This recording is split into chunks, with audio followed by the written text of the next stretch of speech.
School के जो खर्चे थे, जैसे इलेक्ट्रिसिटी बिल है, हाउस टैक्स है, बसेस की टैक्सेस हैं, ये जो कुछ भी है सरकार ने माफ़ नहीं किया। प्रोविडेंट माफ़ नहीं हुई, इस सही माफ़ नहीं हुआ, इंस्टॉलमेंट जो चलनी है वो माफ़ नहीं हुई, डेफर हुई है। तो हम लोग भी स्कूल वाले तो अभी तक तो अप्रैल मई जून, अब जुलाई भी आ गया है, जिन पेमेंट्स नहीं की है तो उन्हें डेफर की बात ही हुई है। नहीं देना और डेफर में बहुत फर्क है। नमस्कार, आप देख रहे हैं ट्रू स्कूप न्यूज। मैं हूं तन्वी सिंह आपके साथ। इस समय हम मौजूद हैं इनोसेंट हार्ट्स स्कूल में और हमारे साथ इस समय जुड़ चुके हैं डॉक्टर अनु बोरी, जो कि चेयरमैन है innocent hearts group of institutions के। हम उनसे कुछ सवाल करेंगे सुप्रीम कोर्ट का जो भी फैसला रहा है पेरेंट्स एसोसिएशन के लिए कि वो अपने बच्चों ने की जो फी के लिए जब सुप्रीम कोर्ट के पास इस बार पहुंचे, हाई कोर्ट में उनकी जब पिटीशन रिजेक्ट होगी, उसके बाद जब सुप्रीम कोर्ट पहुंचे, सुप्रीम कोर्ट ने उनको बोल दिया कि हम किसी भी प्रकार से इस प्ली को एंटरटेन नहीं कर सकते हैं, क्योंकि ये हर एक स्टेट का अपना एक निजी मामला है। क्योंकि हर एक स्टेट में जो हालात हैं वो सिमिलर नहीं है, हर एक स्टेट का अपना एक तरीका है चीज़ों से उभरने के लिए। तो उन्होंने बोला कि अपने कंसिडर्ड हाई कोर्ट्स में जाके आप बात कीजिए। पर हमने देखा है कि लॉकडाउन के दौरान ना स्कूलों को काफ़ी नुकसान पहुंचा है, उनका काफ़ी लॉस हुआ है। लॉकडाउन में स्कूल्स बंद थे और जब पेरेंट्स ने एकदम से मना कर दिया कि हम फ़ी नहीं भरेंगे अपने बच्चों की, तो स्कूल्स के लिए एक और बड़ी जो विपदा की घड़ी थी वो हमारे सामने आ गई। सो सर, मैं आपसे ये जानना चाहूँगी कि ऐसी क्या वजह है कि जो पेरेंट्स हैं वो बोल रहे हैं कि हम बच्चों की फ़ी नहीं भरेंगे? क्या मुख्य कारण है उनका? देखिए, सुप्रीम कोर्ट के पास जो पेरेंट्स गए थे तो उनका एक ही मंतव्य था कि वो सुप्रीम कोर्ट में जाके अपने लिए कोई रिलीफ मांगे। अगर देखने में आए तो बेटा उसमें एक बड़ी इशू था कि जैसे आपने खुद ठीक बोला कि हर स्टेट का अपनी कोई प्रॉब्लम है, अपनी कोई सिस्टम है। तो उसके हिसाब के साथ उन्होंने जो चीज़ें प्लान की, उसके हिसाब हर के लिए एक तरह का डिसीजन नहीं बन सकता था। तो इसी कारण सुप्रीम कोर्ट ने उस पिटीशन को उनको बोल दिया, डिसमिस कर दिया, विड्रॉल, राइट। सो उस केस में ताकि वो वापस जाके अपने नीचे हाई कोर्ट में जाके उसके लिए अपील करे। अगर देखा जाए दूसरा क्वेश्चन जो है उसका दूसरा मुद्दा है वो ये है फीस ना देने का पेरेंट्स का।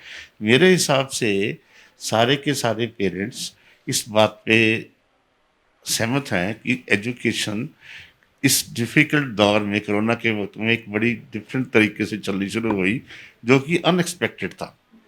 अनएक्सपेक्टेड माहौल में जब कोई चीज़ शुरू होती है उसमें कुछ कमियां भी रहती हैं, और पर हर स्कूल की कोशिश थी कि अपने आप को अच्छी तरह गियर अप करके लोगों को जिस तरीके से भी पढ़ाया जा सकता है उनको ऑनलाइन स्टडी कराई जाए। और पेरेंट्स काफ़ी हद तक खुश भी हैं कि उनके बच्चों की पढ़ाई सफल नहीं हुई। पर साथ ही साथ कुछ शरारती तत्व जो हर समाज में पाए जाते हैं, उनमें काफ़ी कुछ शरारती लोग ऐसे थे जिन्होंने, वो पेरेंट्स जो समझते हैं कि एजुकेशन एक विद्या जो है एक तरह का धन है जो स्टूडेंट के लिए बहुत ज़रूरी है आने वाले टाइम की ग्रोथ के लिए, वो उसकी फीस देने को तैयार हैं।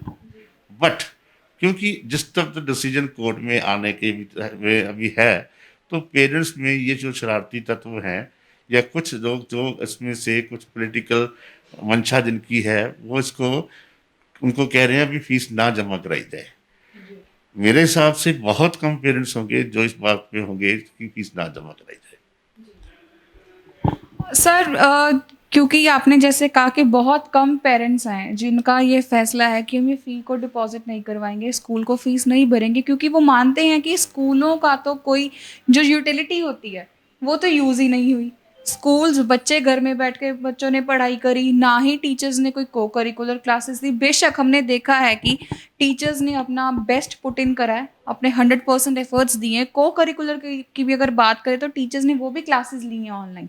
पर पेरेंट्स अपनी ही बात पर, अपनी ही जिद पर अभी भी अड़े हुए हैं। सर, पेरेंट्स ने को हमने देखा है कि वो बाहर जाते हैं, कोई और जो उनके बेसिक सर्विस है, जैसे हम इलेक्ट्रिसिटी की बात कर ले, उसके भी बिल्स वो भर रहे हैं, ठीक है। पर ये वो एडुकेशन के लिए क्यों नहीं ऐसा सोच रहे? क्या वो चाहते हैं कि उनके जो बच्चे हैं वो बेसिक जो हमारी अब नेसेसिटी होगी एजुकेशन हमारे जीवन की, क्या वो चाहते हैं कि उनके बच्चे इस एजुकेशन से डिप्राइव्ड रहें?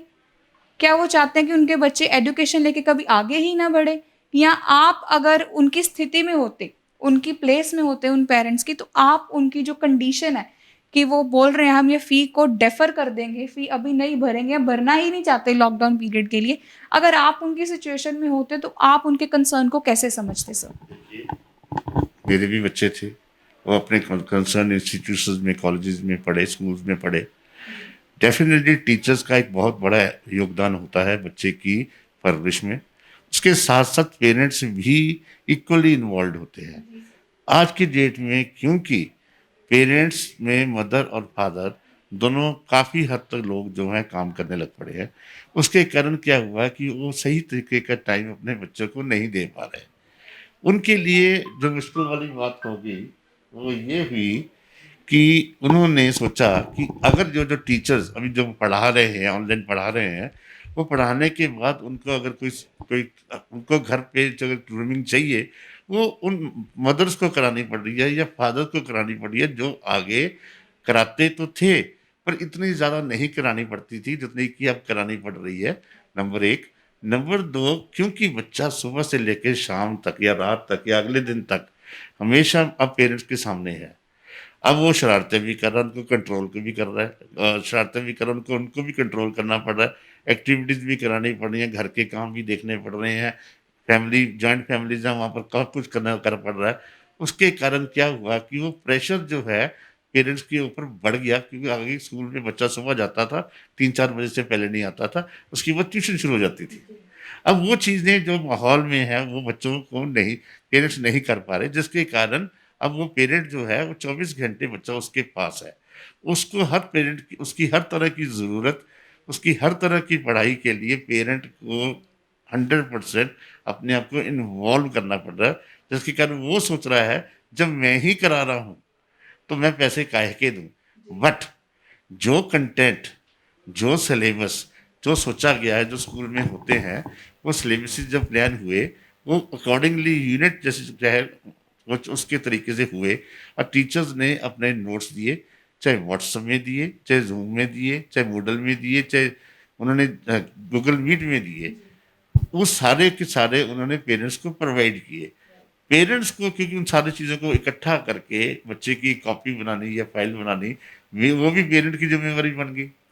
तो इस कारण पेरेंट सोचने लग पड़ा कि जब मैंने ही सारा कुछ किया, हम फीस काहे की दें।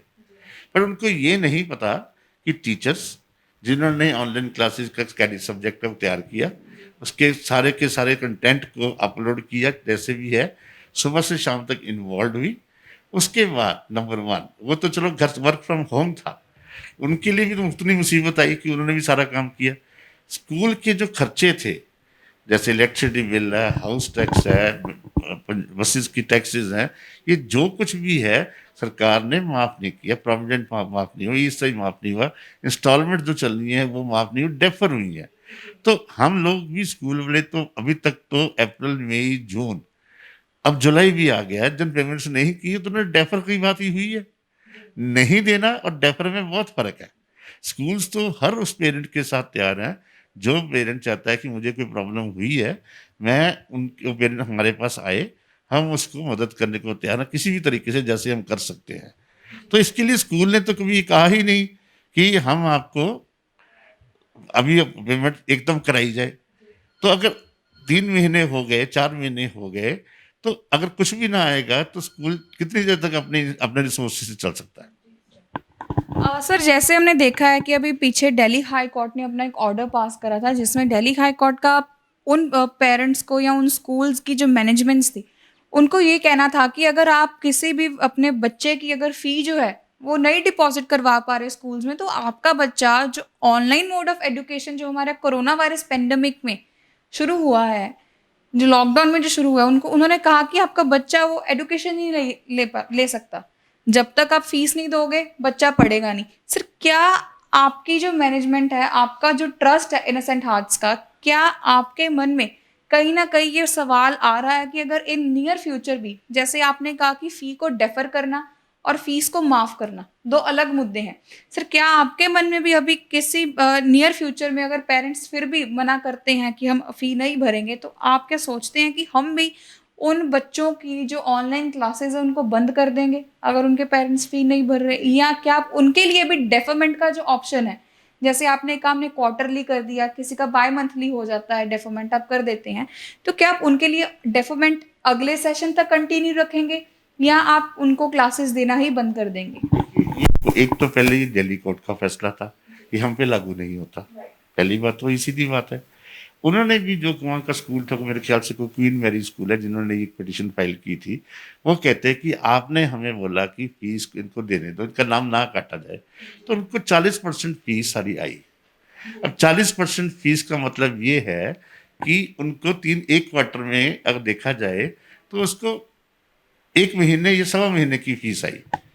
1.25 महीने से अकेली ट्यूशन फीस आए, तो आप क्या समझते हैं उससे इंस्टीट्यूशन रन कर सकता है? गवर्नमेंट स्कूल वाले तो कंपैशनेट थे, उन्होंने उनका नाम नहीं काटा।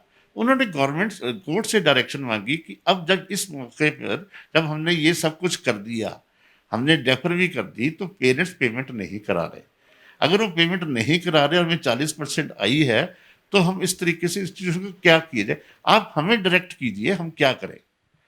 तो ये कोर्ट ने फैसला दिया, ठीक है ना? तो ये फैसला स्कूल ने खुद तो लिया नहीं। जब कोर्ट ने दिया है तो कोर्ट को, अगर हम कोर्ट में स्कूल गया है या पेरेंट गया है, तो उसका फैसला जो है वो मान्य योग्य होता है।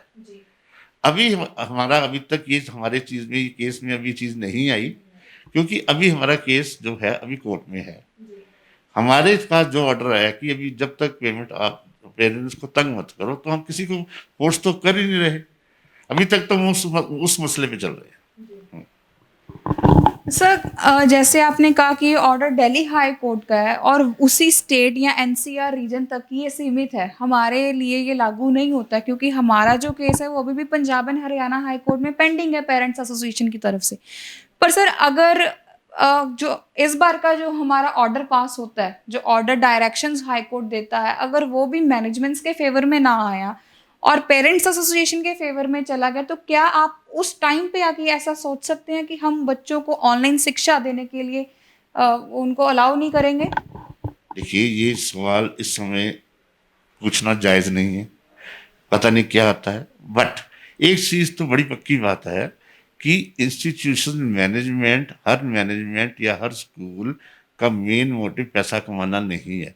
जब हमारे पास कोई पेरेंट आता है कि हम अभी पेमेंट नहीं कर सकते, और एक पेरेंट है जो पेमेंट कर सकता है, उसके पास इतना फंड है कि वो एक स्कूल जिसकी फीस 2,000 या 2,200 रुपये महीना है, तो उस स्कूल को अगर पेमेंट दे सकता है, तो उसको देने में कोई प्रॉब्लम नहीं होनी चाहिए। जब हम लोग इतना इतना पैसा खर्च देते हैं, तो मेरे हिसाब से जो पेरेंट नहीं खर्च सकता, वो हमें अगर रिक्वेस्ट करता है, तो आगे भी मेरे ख्याल से प्रैक्टिकली काफ़ी स्कूलों की मैनेजमेंट्स इस बात को कंसिडर करती हैं, और एक एप्लीकेशन लेके जैसे भी वो टेस्ट पेमेंट कराना चाहते हैं, उस मोड से उनसे पेमेंट ली जाती है। फ्री की बात जो है, वो प्रैक्टिकली किसी भी अनएडेड सेल्फ फाइनेंस्ड इंस्टीट्यूशन में प्रैक्टिकली पॉसिबल नहीं है। कुछ लिमिट तक चैरिटी की जा सकती है, क्योंकि गवर्नमेंट से हमें कोई ग्रांट नहीं मिलती, ये बात। सर अगर ये कोर्ट का जब ऑर्डर है जो हाई कोर्ट का, अब ये कल ऑर्डर फैसला आना भी बाकी है, क्योंकि पेरेंट्स एसोसिएशन ने अभी हाई कोर्ट में अपना पिटीशन फाइल कर रखा है वहाँ पे। इसका अब जो फैसला होगा ये तो कल ही पता चलेगा क्या होगा क्या नहीं। सर अगर ये फैसला पेरेंट्स के इस बार हक में नहीं जाता, तो आपको क्या हमारी जो पंजाब गवर्नमेंट है उनसे कुछ उम्मीद है कि वो इस बार मैनेजमेंट के हक के लिए कुछ पॉलिसी ऐसी एक नई फॉर्म करेंगी या कोई स्ट्रैटेजी क्रिएट कर देंगे कि जो मैनेजमेंट ने लॉकडाउन पीरियड में इतना जो उनको फाइनेंशियल क्राइसिस में वो चले गए हैं, काफ़ी लॉसेज हुए क्योंकि एडमिशन्स का टाइम था जब लॉकडाउन लगा, जबकि नई एडमिशन्स आपके पास आनी थी उस समय, जो आपके जो रेगुलर स्टूडेंट्स पहले वाले थे उनके पेरेंट्स ने फी देने से मना कर दिया, डेफरमेंट की बात कर दी। सर क्या इस बार आपको लगता है कि अगर फैसला पेरेंट्स एसोसिएशन के हक में नहीं जाता, तो पंजाब सरकार आपके लिए, आपकी मैनेजमेंट्स के लिए कुछ ऐसी नई नीति लेके आएगी जिससे आपको एक क्राइसिस से उभरने में आसानी हो जाएगी?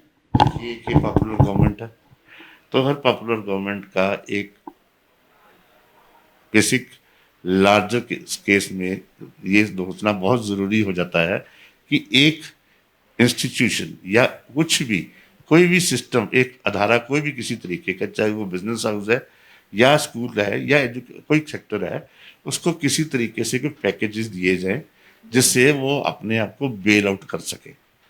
ये हर गवर्नमेंट की कोशिश होती भी है, बट कुछ कई बार क्योंकि इस सिस्टम में अगर खर्चे बहुत बढ़ गए, जैसे कोविड के कारण काफ़ी कुछ हुआ है, अगर कोई हमें ऐसा पैकेज नहीं मिलता तो वो किसी भी इंस्टीट्यूशन या सिस्टम के लिए वो खतरनाक साबित हो सकता है।